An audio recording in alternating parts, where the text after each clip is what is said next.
नमस्कार. Retinal detachment surgeries बरेच प्रकारचे असतात. या व्हिडिओमध्ये आपण बघूया की कुठले कुठले प्रकारची सर्जरीज असतात. पहिली आहे न्यूमॅटिक रेटिनोपॅक्सी. या सर्जरी जी आहे हे स्पेसिफिक पेशंट्स मध्येच केली जाते.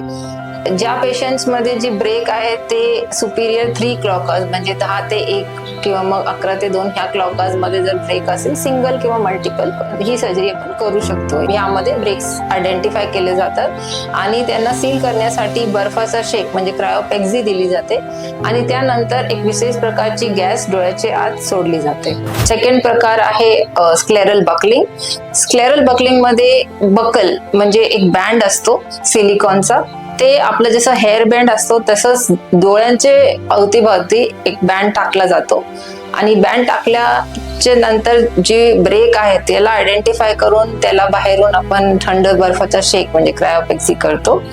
ते केल्यानंतर ते ब्रेकला सपोर्ट देण्यासाठी आपण बाहेरून एक बक्कल टाकतो, ते पण सिलिकॉनचा असतो आणि त्याला व्यवस्थित ठेवण्यासाठी आणि प्रॉपर इंडेंटेशन भेटण्यासाठी आपण त्याला एक वेगळं नॉन ऍब्झॉर्बेबल म्हणजे जे न विरघळणारे टाके असतात त्याच्यानी स्क्लेरावरती ते शिवला जातो आणि त्याच्यानंतर जे आतलं पाणी आहे ते एकदम बारीक छिद्रांनी बाहेरून त्याला आपण ड्रेन करतो आणि ते ड्रेन केल्यानंतर आपण मे बी गॅस बबल टाकला जातो किंवा कुठल्या केसेसमध्ये आम्ही गॅस बबल पण टाकत नाही.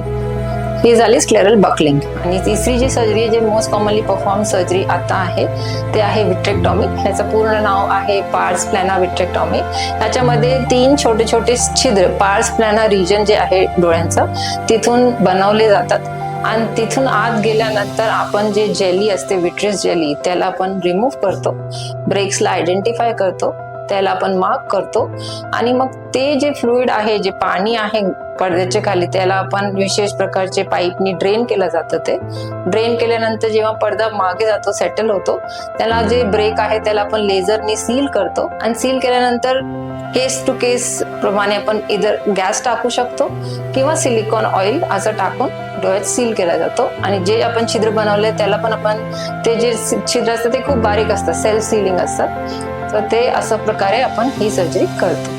थँक्यू.